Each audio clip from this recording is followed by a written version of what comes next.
Halo kawan-kawan di seluruh Indonesia dan seluruh dunia. Kita kembali lagi ke lahan kita. Ini adalah lahan sawit yang kita jadikan lahan persawahan, akan kita tanami padi.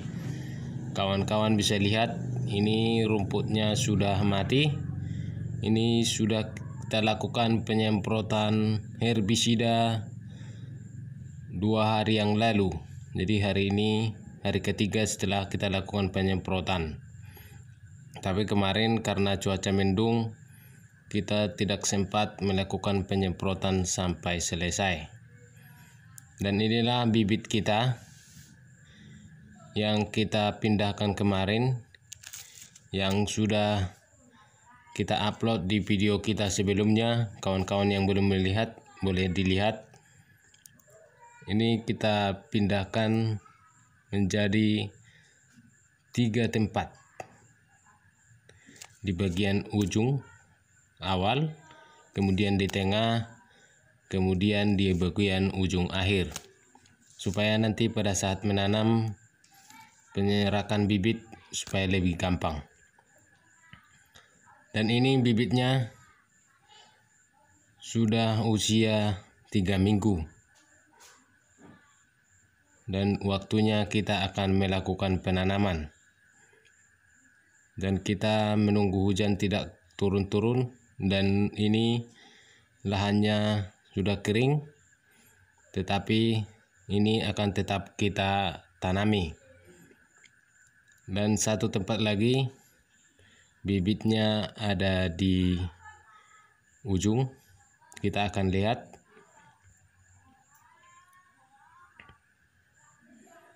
Di bagian sini agak rendah, tanahnya sebagian masih agak lembek. Nah, ini satu tempat lagi.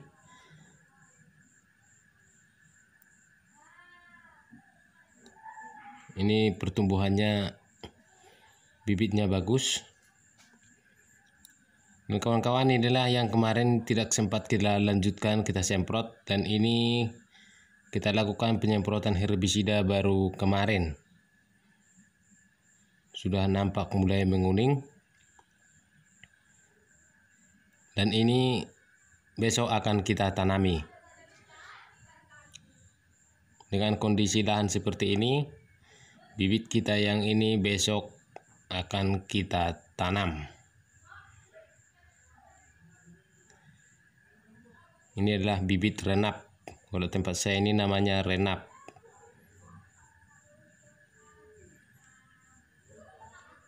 Jadi di bagian ujung sini rumputnya belum mati sempurna, masih hanya menguning. Namun kita yakin bahwa ini akan mati karena kita menggunakan racun kuning atau racun sistemik. Untuk keunggulan racun sistemik dan racun kontak, kawan-kawan bisa lihat di video kita sebelumnya, juga sudah kita bahas. Dan inilah kawan-kawan proses penanamannya. Saya tidak sempat ambil videonya dari tadi karena saya ikut juga bantu untuk proses penanaman ini. Dan kawan-kawan bisa lihat lahan kita ini, seperti inilah kondisinya pada saat kita tanami. Dan ini kita menanam menggunakan kuku kambing. Jadi kawan-kawan yang punya lahan kering atau mungkin tidak mempunyai irigasi, namun ingin menanam padi, mungkin kawan-kawan bisa menggunakan cara ini. Di sini kita sudah buat proses pembibitan hingga proses menanam, dan nanti bagaimana perkembangan padinya selanjutnya kita juga akan upload. Nah kawan-kawan, beginilah padinya setelah selesai kita tanami. Kawan-kawan perhatikan, rumputnya masih ada semua. Ini saya sekarang di bagian tengah karena saya akan berjalan ke arah ujung sana. Yang tadi yang masih ada rumputnya, yang rumputnya masih tebal dan belum mati atau masih menguning. Jadi semua lahan ini biarpun masih banyak rumput sudah kita tanami. Seperti yang sudah saya katakan tadi, di ujung sini baru kemarin kita lakukan penyemprotan herbisida atau racun rumput. Kawan-kawan perhatikan, ini adalah lahan yang masih berumput. Ini padinya hampir tidak nampak. Kalau ada yang agak hijau, itulah padi. Dan ini semua kita tanami. Semua yang ada rumput ini juga kita tanami. Kawan-kawan bisa lihat di samping rumput ada nampak padi.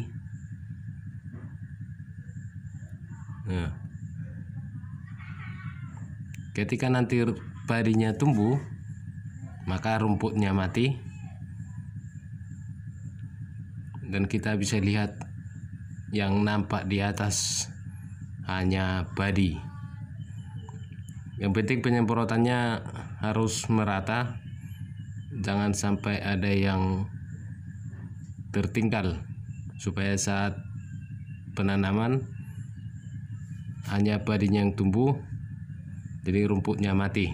Ini sampai ujung sudah ditanami. Inilah satu keunggulan pada saat kita menanam dengan menggunakan kuku kambing. Jadi tidak harus di lahan yang lembek atau banyak air.